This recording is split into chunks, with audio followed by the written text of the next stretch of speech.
byavuye kure. It was a long journey. Urwo rugendo rwarakomeje gutyo. That journey continued. Mu myaka yanjye muri myaka 15 16. When he was 15 years old, 16. Ndibuka ubwo nari n'umunyeshuri. When he was a student. Abanyeshuri bajyaga kwiga. The student used to go to learn. Nagera mu nzira ngahindura uniform y'ishuri nkayikuramo. When he was on the way, he could pull out the uniforms. Nkigira kwiga iby'imiziki. And he go to study about music. None nkajijisha mu rugo nimugoroba hagera ngasubiza mu uniform kugira bamenye ko mvuye ku ishuri. So he couldn't tell home where he came from. So when he was going to go back home, he used to wear them the uniforms again. Kandi umuziki ntiwigeze umbuza kwiga amashuri asanzwe. Music never let me drop from school. Kuko nari mfite ubwenge abanyeshuri nubwo bigaga mu ishuri kumwe na mwarimu nge nabasabaga note gusa z'ibyo banditse narebamo nijoro bugacya njya gukora ikizamini gatsinda. I was a wise student. The music never stopped me from learning. Kuko umuziki wari igikoresho kimfungura mu mutwe. Music opened his mind. Umuziki ntabwo urangaza umwana ahubwo umufasha gukura mu bwenge kuko ni umumaro wawo. The music it never distracts a kid or your daughter or the son, but it helps the kid to be open-minded.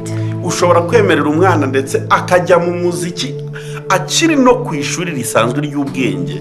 You may allow your kid or your daughter or son to go and study music and still pass well or have good grades in classes. Upfa kumuhata imuteba nziza gusa y'ukuntu byomba bijyanana. As long as you give him or her the timetable so that he can schedule about the music and the class. Umwana wiga umuziki ari no ku ishuri ry'ubwenge risanzwe aba umuhanga cyane kuko muziki ifungura brain y'umwana.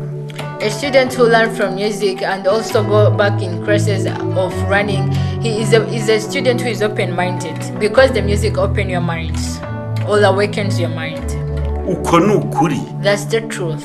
Umwana wawe uyu munsi muha amahirwe. Today let your kid or your daughter and son and give him that opportunity. Ndavugana n'abantu bari mu bihugu bya Afrika bitandukanye. I'm talking to the people all around Africa. Ndavugana n'abari muri Aziya. I'm talking to the people in Asia. Ndavugana n'abari muri Europe. I'm talking about people in Europe. Ndavugana n'abari muri Australia. People in Australia. Ndavugana n'abari muri Amerika. People in America. Umva ndavugana n'abari ibihugu byose aho wabuherereye. I'm talking to the people all around the world. None aho twatangije porogaramu yo kwigisha abantu gucuranga online tutitaye ku myaka ufite ukamenya gucuranga. Now we have started the company of training the people all around the world how to play music online. Even though you may be young or old, that's not the problem. The matter is not the age. Ndahari nk'umwarimu kandi twebwe dufite umwihariko wo kwigisha vuba ukabimenya vuba si ukugushyira ku ntebe y'ishuri ngo ujye kumara imyaka wiga. Oh wow, ubu byaciyemo aho herereye hose ku isi ushobora kwiga gucuranga gitari cyangwa piano tiri uva mu rugo. Dufite software dukoresha ukagira ngo wicaranye na mwarimu. Abifuza namwe gusohora indirimbo turabafasha aho waba uherereye hose ku isi. Wifuza ko tugukorera instrumental zo kuririmbiraho n'ibindi byose bikenera studio turagufasha cyane. Dufasha abaririmbyi, abahanzi n'abaramyi bifuza kwagura ibikorwa byabo mu buryo bwo kubatunganiriza ama worship sessions banyuza ku ma channels yabo. Dufasha n'abifuza kwiga kuririmba yaba muje ku ishuri cyangwa mukigira online mwibereye mu rugo. Ku bari mu Rwanda namwe mwadusanga aho dukorera i Kigali Remera mugahabwa izi service zose. Duhamagare cyangwa utwandikire kuri izo nimero ubona kuri screen yawe.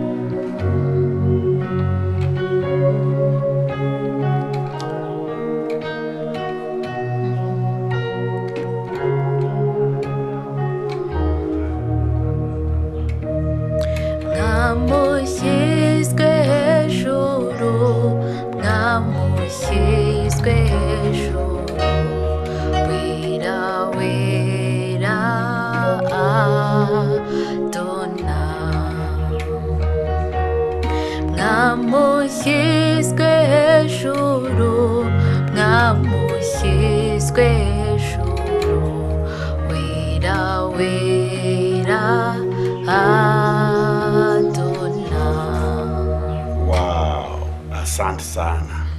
Thank you. Reka dufata akanya dutangire tubasuhuza inshuti mudukurikiye muri aka kanya. Let's take this opportunity and first greet the people who are watching us around the world. Ni iby'ingenzi cyane kandi tubihaye agaciro. It's a pleasure and a privilege for you being here. nakiriye mushiki wanjye turi kumwe muri aka kanya nashimye kuzana nawe uyu munsi kugira ngo message yanjye kubera ikomeye ibashe kugera kure kandi kuri benshi. I welcome my sister whom we're together here, and I thank God for giving me her being around, and it's a pleasure going to give us the whole message in this session. Njye nitwa Bikem wa Yesu. He is called Bikem wa Yesu. Wowe witwa nde? My name is Isaro Nela. Yitwa Isaro Ornella. Niwe turi kumwe muri aka kanya. He's the one we are going to be within this session. Nka interpreter. Ni umukobwa mwiza uvuga icyongereza cyiza. It's a beautiful girl who speaks a good English. Ku buryo rwose nawe ushobora kuzamukenera wambwira. You can give her the opportunity, you can tell him. Ashobora kuinterpreta. I can interpret. Ashobora nyine gusemura. I can translate. Rwose ukeneye iyo serivisi reka bari byo mperaho Ornella ari hano ngo agufashe. If you want that opportunity, you can reach him and contact him, and I can help you. Uraza kugura akantu ariko ndakwamamaje hagati aho. Thank you. Ndashaka ko tuganira ku by'umuziki. I want that we discuss about the music. Umuziki ni ubuzima. The music is life. Nashimye umunsi kuza gusharinga abantu inzozi zanjye nari mfite zo kuba umucuranzi n'ukuntu zagezweho nubwo nkiri no ku ntebe y'ishuri ariko nanigisha. I wanted to share about how I love music and how I want to continue about it, and I want to share people how I have reached far, and even though he's still A teacher. even though he's still studying, but he can share with you all the things. Yes. Murabizi ko ku basanzwe banze cyangwa ku basanzwe bankurikira. You know those who know me or those follow me. Ndi umwarimu wigisha piano ndetse na gitari mu buryo bwa online. He is the teacher who teaches about piano but within online classes. Ubumenyi bukimana yamaye mu by'umuziki nifuje kubusangiza abandi kuko nabonye hari ababukeneye. The knowledge you got from God, he wanted to share with people even around. Niyo mpamvu n'ubundi ngarutse gutanga amahirwe ku batari bazi iyo nkuru nziza. He wanted to come back and tell about the good news he wanted to share with you. Ntitaye ku gihugu uherereyemo n'ururimi uvuga ushobora kwiga gucuranga. He doesn't care where you are, whether in Africa or Asia, you can learn how to play the music. Ushobora kuba wowe ubwawe umaze imyaka uvuga ngo ese nakwiga gucuranga piano cyangwa gitari nkabimenya. You may be wondering if you can learn how to play music, the guitar or the piano. It depends, but you can. Igisubizo ni yego. The answer it is yes. Nonaha ubitangiye byagerwaho. If you start from now, yes, you can do it. Imvugo yanjye cyangwa slogan yanjye iravuga ngo biroroshye kandi birashoboka. His coach say that it is easy and you can do it. Ushobora kuba wifuza kwiga gucuranga piano cyangwa gitari uherereye mu bihugu byinshi bitandukanye bitugize hirya no hino ku isi. Maybe you want to start how to play the piano or the guitar, but whether you're in Africa, America or Asia, you can. Ubu none ntibisaba ngo uhure na mwarimu ngo amaso ku maso isi ya none yarabikemuye. Now it's not necessary to come to meet the teacher, but you can study online courses. Ubaho tekinoloji igeze turi kwigisha abantu gucuranga mu buryo bwa online batiriwe bava mu rugo bibereye aho mu rugo mu gihugu waburimo cyose twakwigisha gucuranga dufite abatanga buhamya benshi. In the world of technology, you can learn from where you are, not coming necessary to meet the teacher in the classes, but from where you are at home, at work, where you are, you can study it. Ngiye kujya nzana kuri kamera abantu bari mu bihugu bitandukanye muhamagare mubwiye ati curangira abantu ibintu wize kwa Bikem wa Yesu kuko abatanga bamwe ubu ngubu barahari. I'm going to be welcoming the people around the world who are not here but who are still taking the courses of online, and will testify you how they are learning from online courses and they are doing very good. Ushobora rero kuba ufite abantu ubona bafite impano zo kwiga gucuranga bashaka kumenya gitari bashaka kumenya piano, kandi sinjye mwarimu gusa mfite n'abandi barimo turi gukorana mu buryo bwa online tugiye kujya dukorana uyu mushinga.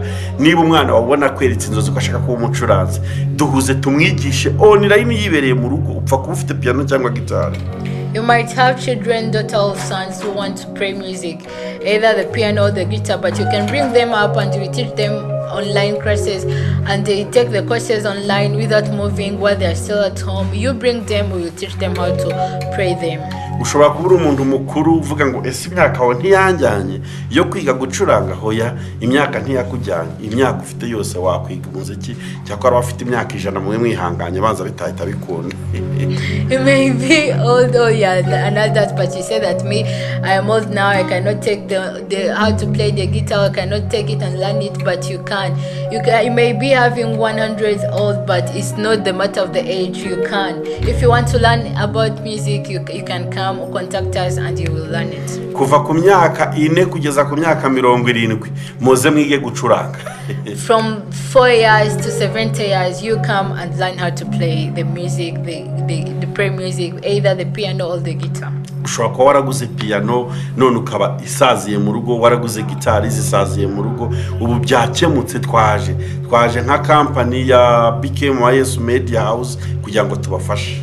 You may be having the piano at home, but maybe you don't know how to play it. But if you want to, you can contact us and learn how to play it. Maybe the piano is running out of time, but you can still use it. Ukimara kubona ibitangazo hita umpamagara ejo dutangire kwiga gucuranga. Biraterwa n'igikoresho ushaka kwiga gucuranga icyo ari cyo cyose, uzanyandikire online. Hari abantu benshi mbazaniye tugiye kujya dukorana muri ubu buryo.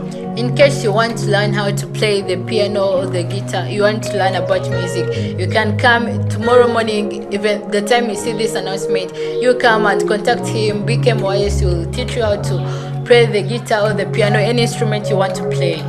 Tukwigisha kandi tugendeye kuri gahunda yawe, wowe utubwira timetable yawe tukayigenderaho tukakwigisha. We teach you according to your timetable. You give us your schedule and then we will help you to go through it. Twigisha amanywa nijoro. We teach you from the morning or the night. It depends on your schedule. Umva nyine twarabihamagariwe niko kazi ubu turi gukora. It's our call, it's our vision, so it's our work we are doing from now. Reka mbaye background yanjye gato mu by'umuziki. Let me give you my background in music. Njye nagize umugisha wo kuvukira mu rugo rwo kwa pasteri. He was blessed to be born in the family of the pastor.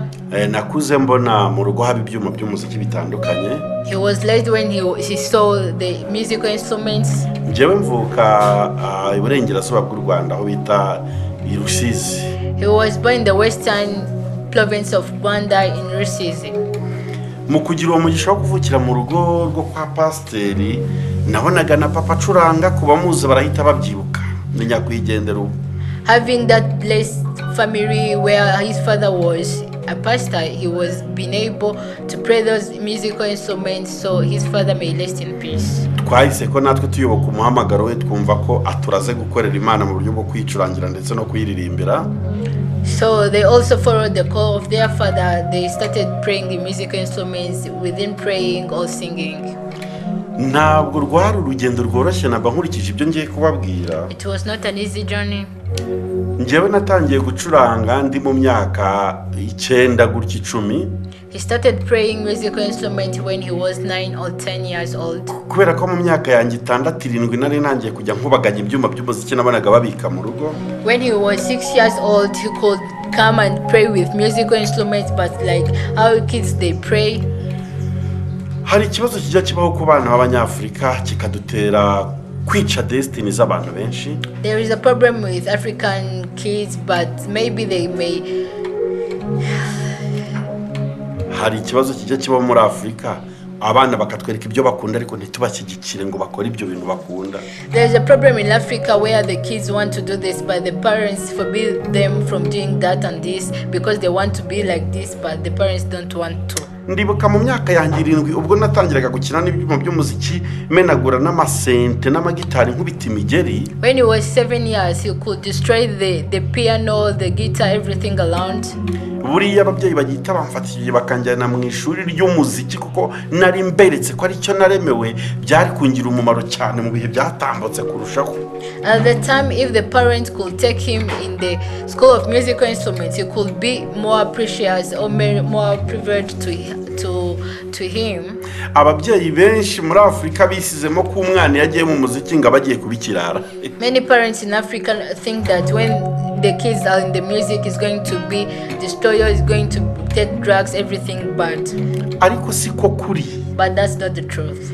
ahubwo ugize amahirwe umwana agatangira gukubaganya ibintu by'umuziki ukabona kuri televiziyo n'izo ndirimbo akina ukabona arajya mu mapiyano n'amagitari aramenagura aba ari kukwereka ko ashaka kuba umunyamuziki mu mugambi w'Imana.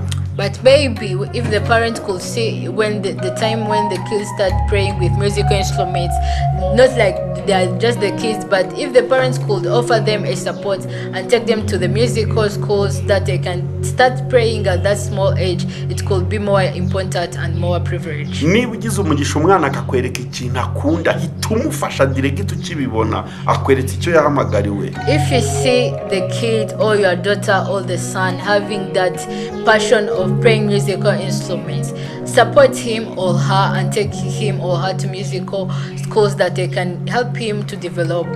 Uko ngiyo nakoraga ku byuma ababyeyi baravuga ati uri mu biki wa mwana va mwibi bintu. When he used to go on the musical instruments, his parents used to beat him saying that you go away from them. Ntabwo ari uburyo ndi gukoresha mbasebya ahubwo nuko nyine abanyafrika twisanze kubera hari abantu bakoze umuziki muri Afrika birangira tubasanze mu rumogi mu biyobyabwenge bitandukanye abantu bose bahita bishyiramo ko umuntu wese ugiye mu muziki ari uko bigenda. He's not harassing them or undermining them, but he's telling how the parents in Africa used to be. When they see the kids want to go in music, they think that that kid is not going to be a normal kid, he's going to take drugs, but that's not the truth. Ubwo rero abo bene wacu batabyitwayemo neza byatumye babahinduka urugero rubi rw'abanyamuziki. Those relatives who didn't go through it well, they say it was a bad example for us who can't go in music because of them. Ariko uyu munsi nje kubaho kukuri. But today I'm going to come to tell you the truth. Kujya mu muziki ukiri umuto si ukubikirara.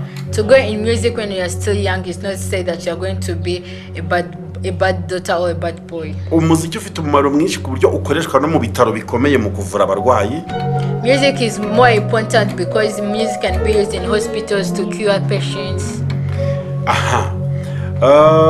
Uyu munsi rero njyewe navuye mu mucuranzi ku myaka yanjye 7 ntangira kubikora nkina n'amapiyano nyine gutyo nababwiye.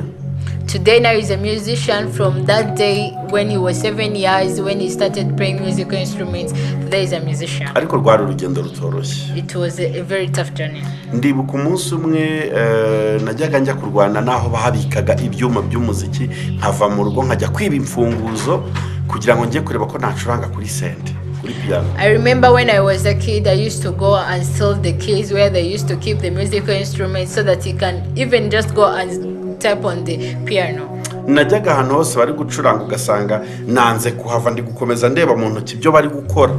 I used to go around where they were playing the musical instruments and keep watching them how they are using their hands or they are handling them, so I can keep there for a moment and see how they are praying.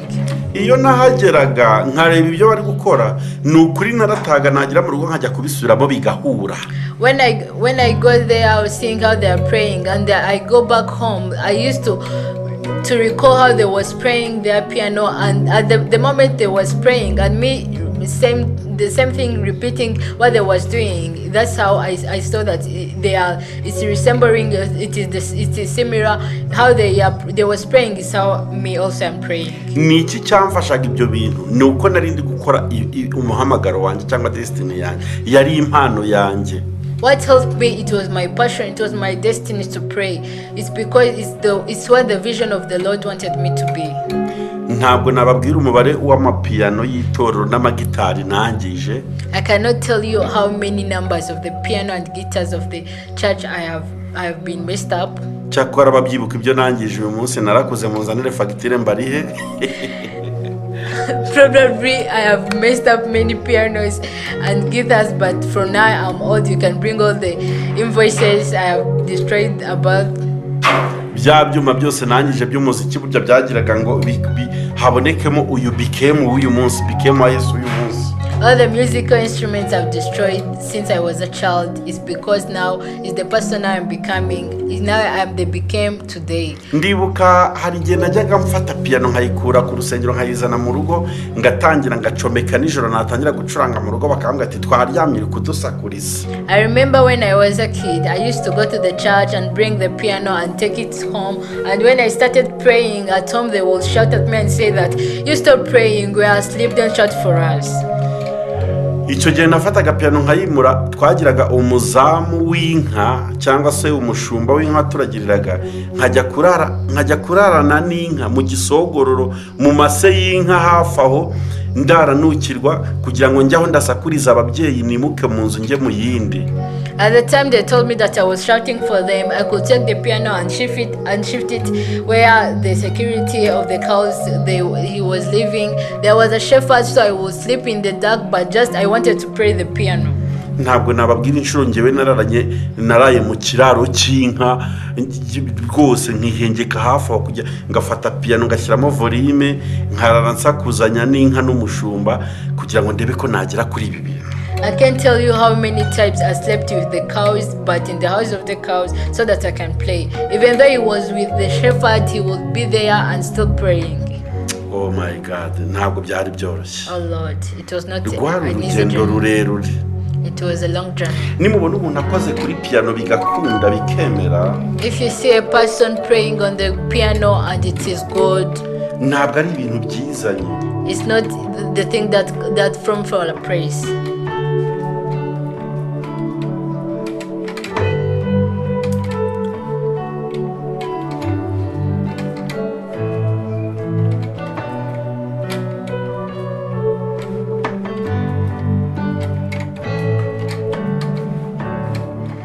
Byavuye kure.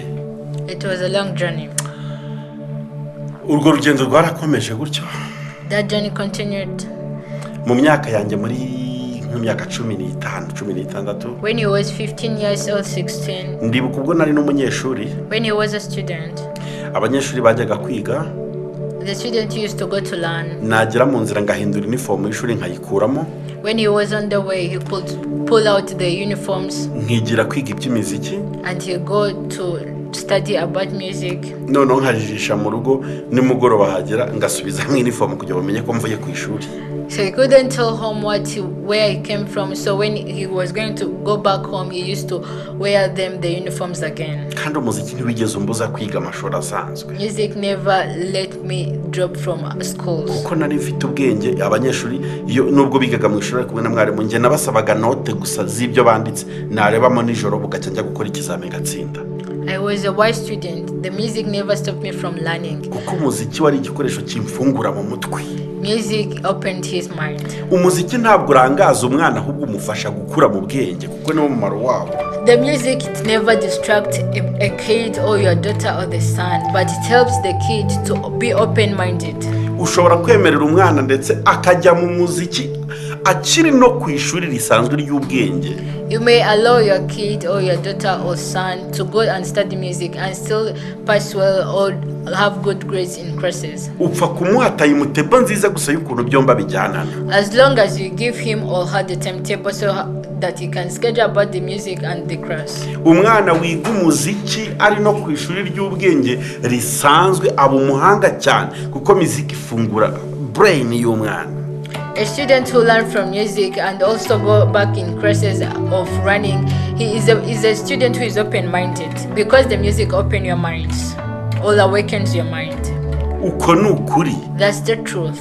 Umwana wawe uyu munsi muha amahirwe. Today let your kid or your daughter and son and give him that opportunity. Ndavugana n'abantu bari mu bihugu bya Afrika bitandukanye. I'm talking to the people all around Africa. Ndavugana n'abari muri Aziya. I'm talking to the people in Asia. Ndavugana n'abari muri Europe. I'm talking about people in Europe. Ndavugana n'abari muri Australia. People in Australia. Ndavugana n'abari muri Amerika. People in America. Umva ndavugana n'abari ibihugu byose aho wabuherereye. I'm talking to the people all around the world. None aho twatangije program yo kwigisha abantu gucuranga online tutitaye ku myaka ufite ukamenya gucuranga. Now we have started the company of training the people all around the world how to play music online. Even though you may be young or old, that's not the problem. The matter is not the age. ndahari nk'umwarimu kandi twebwe dufite umwihariko wo kwigisha vuba ukabimenya vuba si ukugushyira ku ntebe y'ishuri ngo ujye kumara imyaka wiga mu mezi make cyane turakwigisha ugatangira ukaba umucuranzi. Dufite uburyo bwinshi twazanye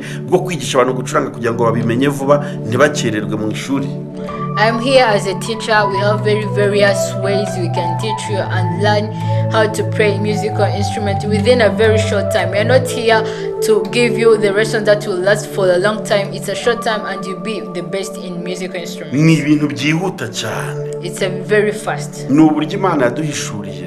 It's how God revealed to us. Tuvuga ati ko abantu benshi bafite icyifuzo cyo kumenya gucuranga babimenye ute kandi vuba. Many people will have to know how to play musical instruments. So how can they learn it? Si ibyo gusa dufite n'umwarimu mwiza cyane wabyize wigisha kuririmba vocal trainer. Not only that, we have also a teacher who teaches how to sing vocal, yes.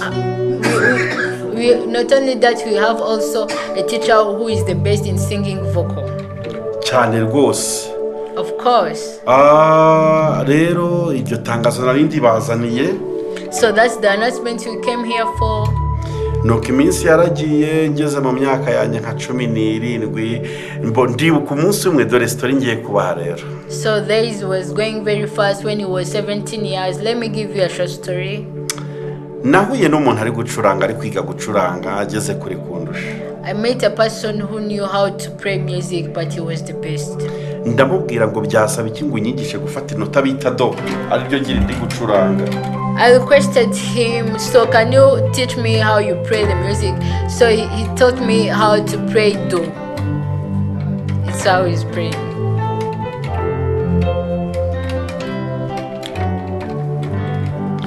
Ndamubwira ngo nyigishe gucuranga inota rya do. He requested him to teach how to him play C chord. Let's use my music term. Okay. Yeah. Ndabwira ati nyigisha gucuranga C.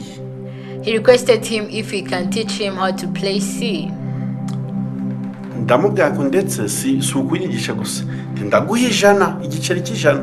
Not only to teach me but also I will give you 100 francs of Rwanda. Kubera ko twara abanyeshuri muri secondaire igiceri cy'ijana nyine waguragamo ikirindazi. Because I was still a student in secondary school, that 100 francs will buy one pancake.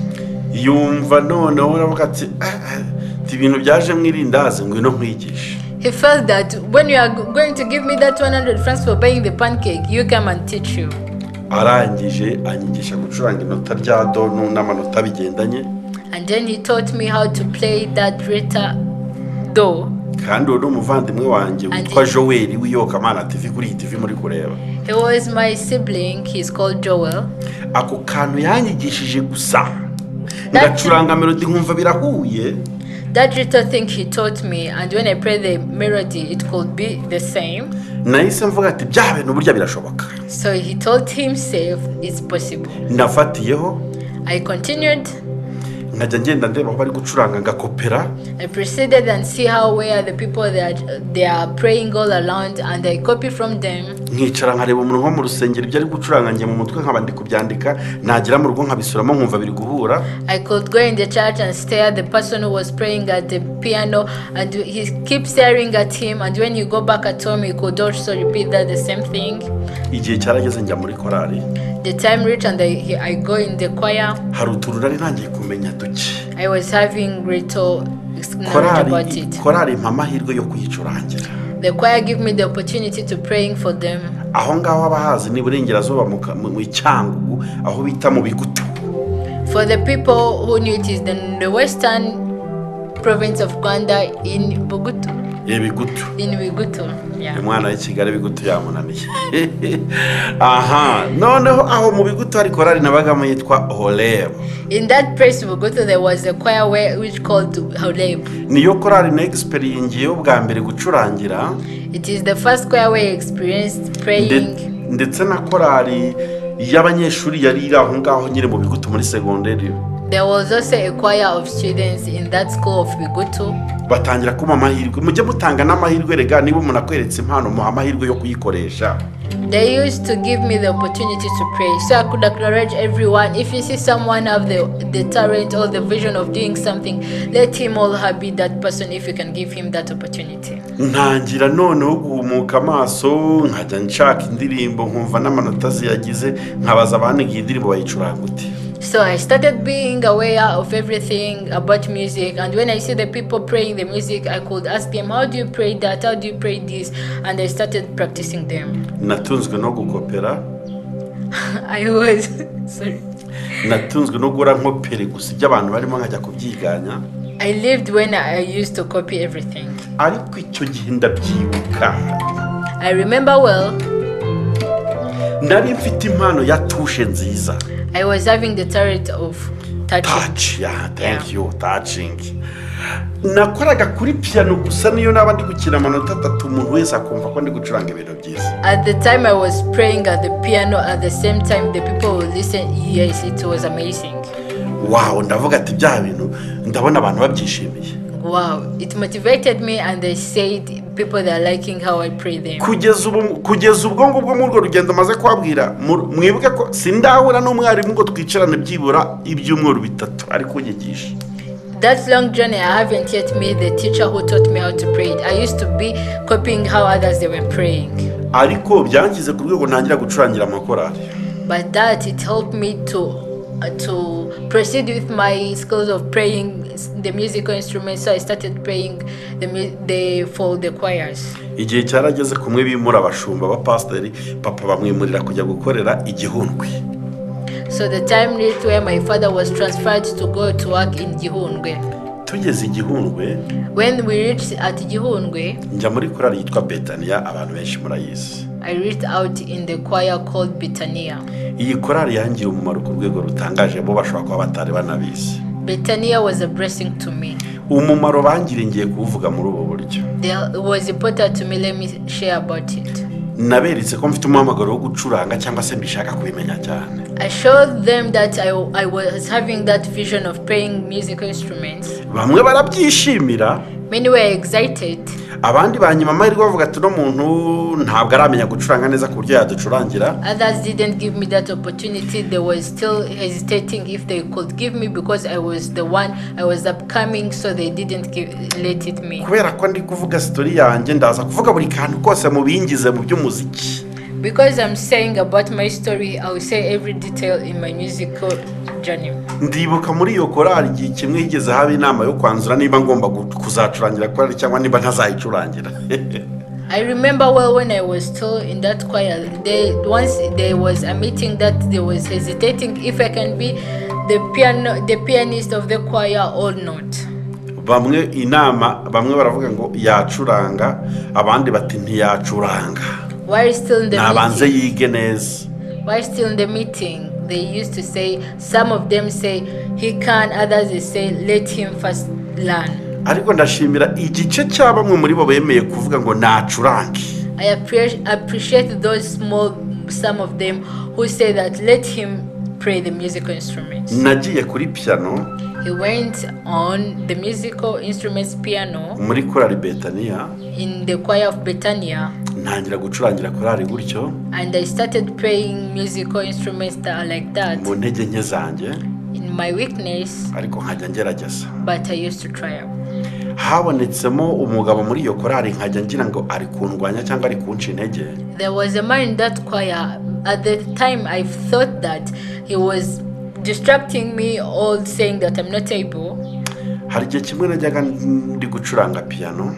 There's a time when I was like playing the piano. Yasanga bitaryoshye akazimya piano ndi imbere y'abantu ndi gucuranga.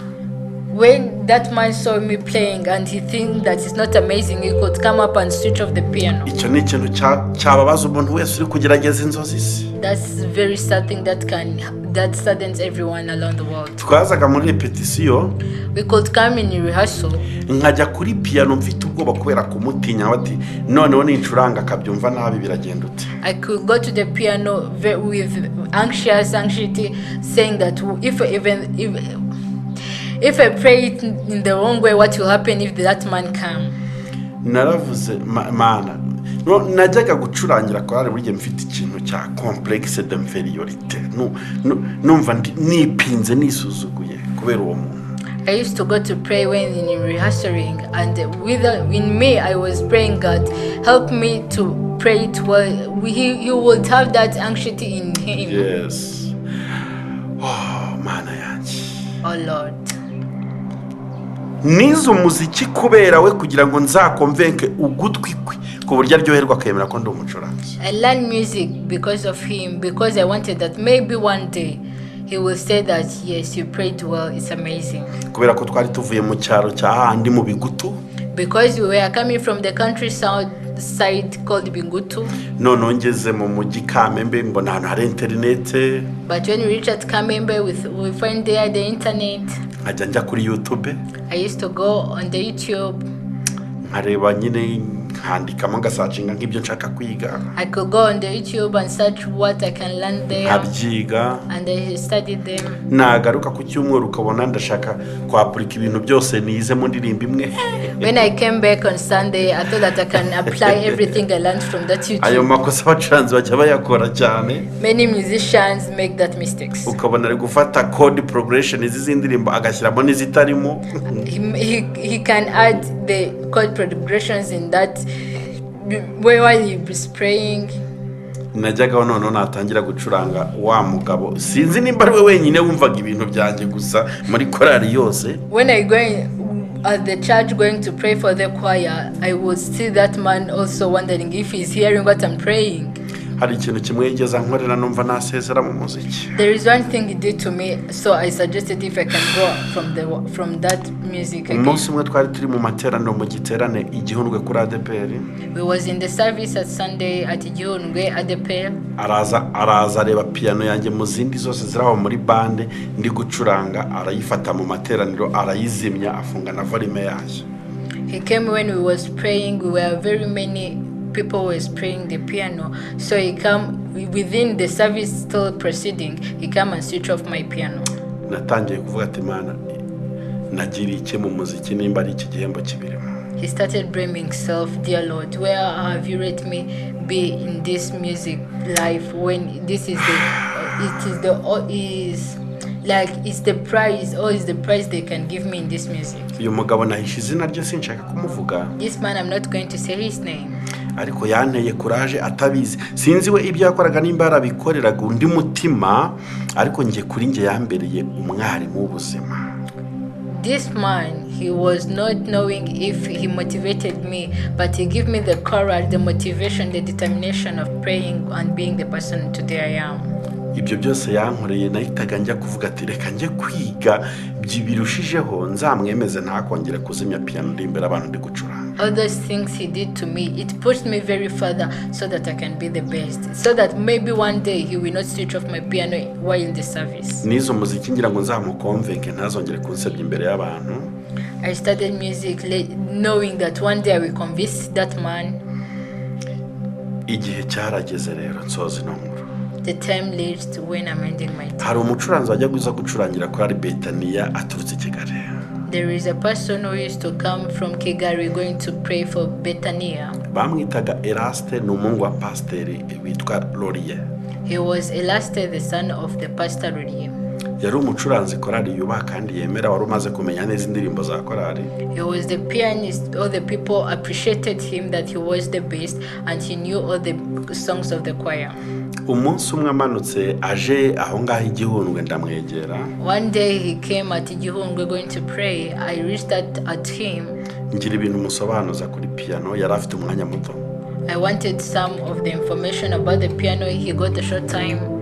Ndamubwira ati ariko ko mfite ubumenyi bungana gutya na gutya n'ibiki wanyongerera aho ngo ndi umupianiste mwiza wa korari. He told him that I was having some little skills about the piano, so can you add me some? Hari ibyo nari mfitemo ubumenyi buke ndamubwira ati dore aho nifuza ko wamfasha. He told him what he knew about the piano and he suggested if he can help him to pray and be the best as him. Muhereza urupapuro runini rurerure. I gave him a long paper. ntabwo atuzanyandikira biriya bintu nusubira i Kigali uzabinsigire nsigare mbyeka. He read for me some of them, and when you go back to Kigali, and we keep here still practicing what you read for me. Uwo mugabo bita Eraste ndamushimiye cyane. That man called Eraste, I thank him so very much. Urupapuro yanyandikiye icyo gihe. That paper he wrote to me, nirwo rwangiza uwo ndi ubu mu muziki. It made me the person I am today. Narugendeyeho niga ibintu yasize anyandikiye. I practiced everything on the paper, and it was like a pathway for me following it. Numva bitangiye kugenda neza. And I was being better than. Kuko urwo rupapuro ndibuka ko yagiye i Kigali atarusize banza yararwohereje ku modoka akarunyoherereza.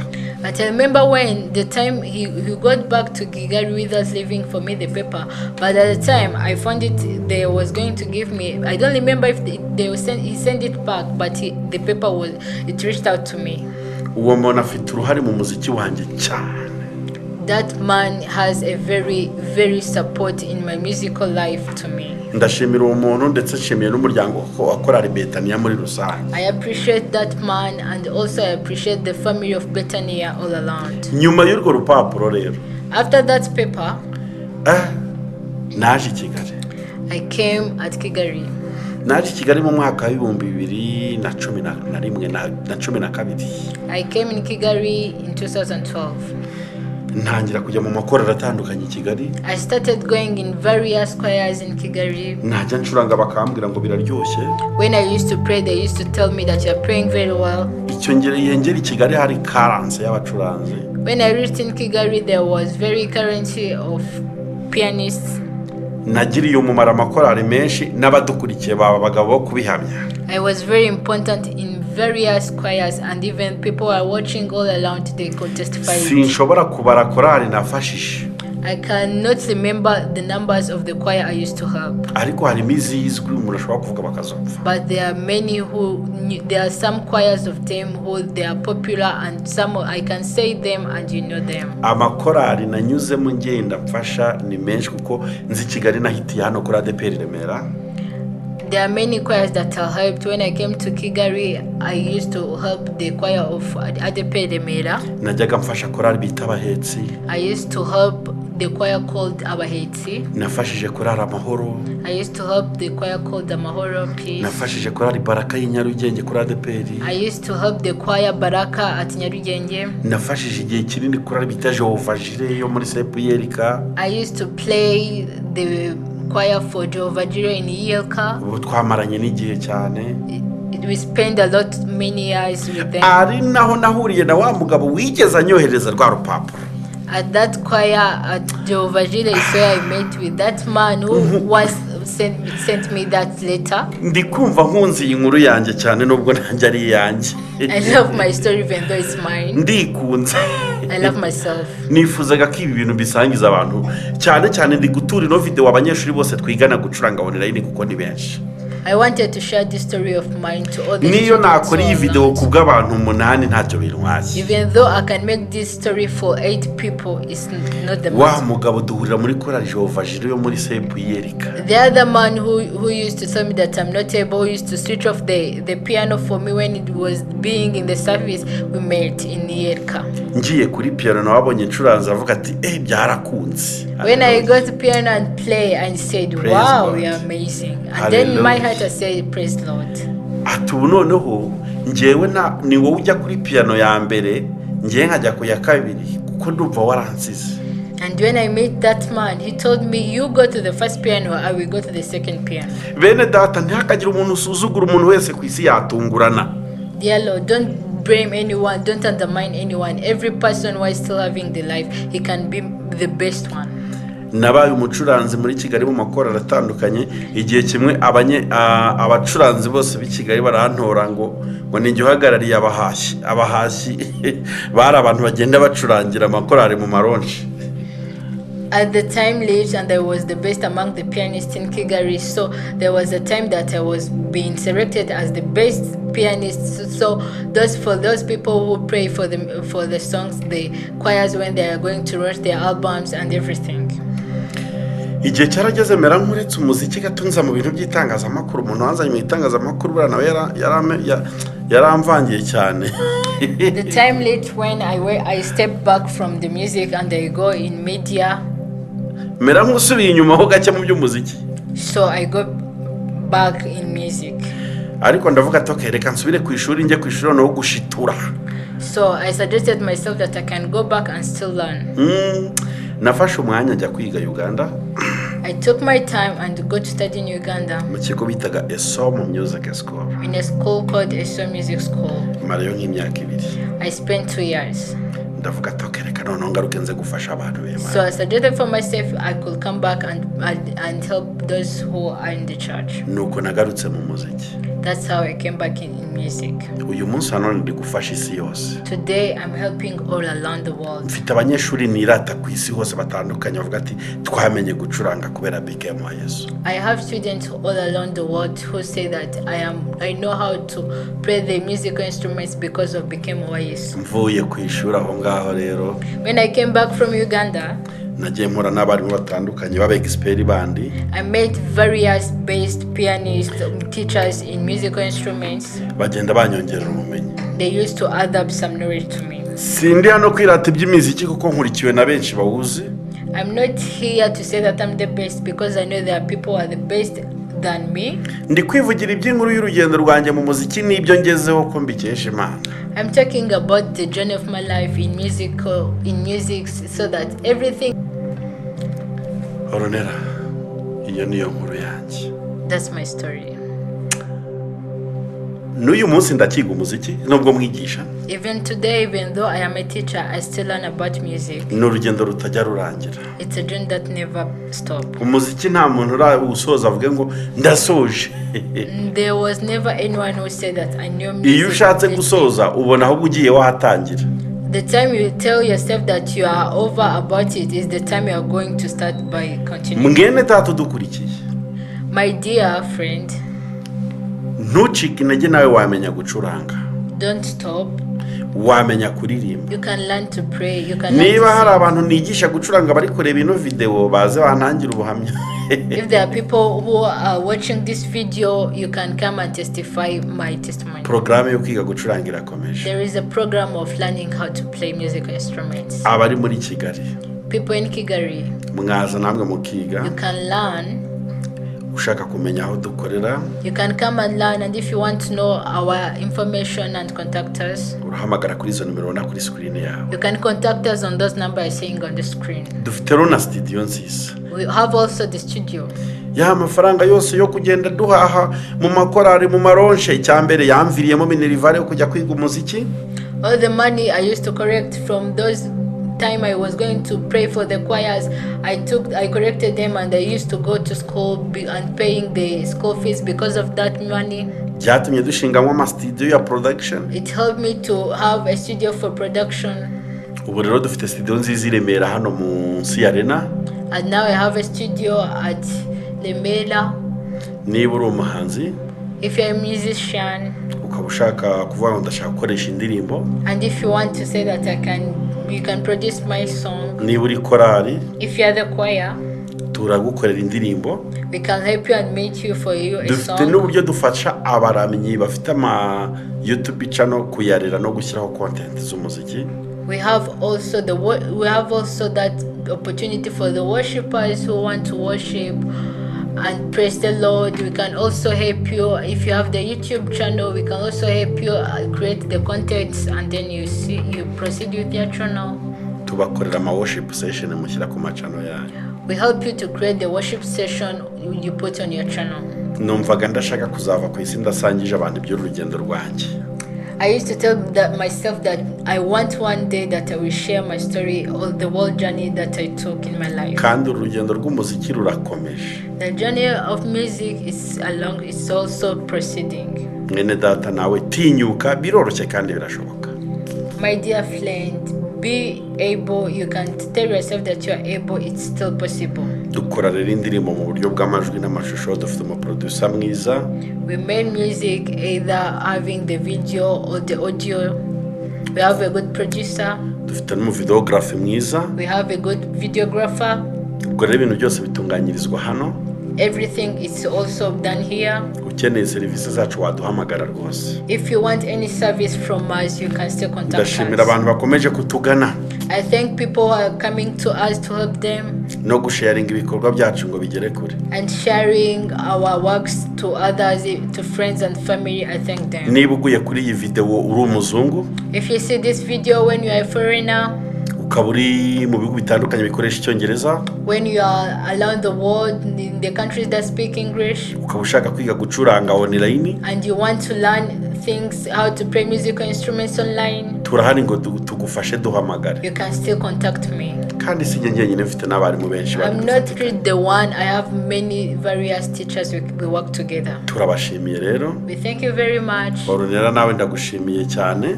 Thank me. Kubw'umwanya wampaye. For your time. Kugira ngo mfashe kugeza iyi message ku isi yose. To help me share this message the world around. Nanababwira ko Orunera ashobora kugufasha nawe iyi service yamfashije. I can also help you for this service. Niba uri umupastor ushaka kubwiriza ubutumwa bukagera ku isi hose bumva icyongereza. If you are the pastor and you want someone to interpret for you so that your message can reach a lot all the world. Ushobora kumbwira nkaguhuza na Orunera. You can help me and I can connect you to Orunera. Niba mukeneye kwiga icyongereza. If you want to study English. Orunera yabigisha. I can help you. Byose birashoboka. Everything is possible. Murakoze cyane. Thank you very much.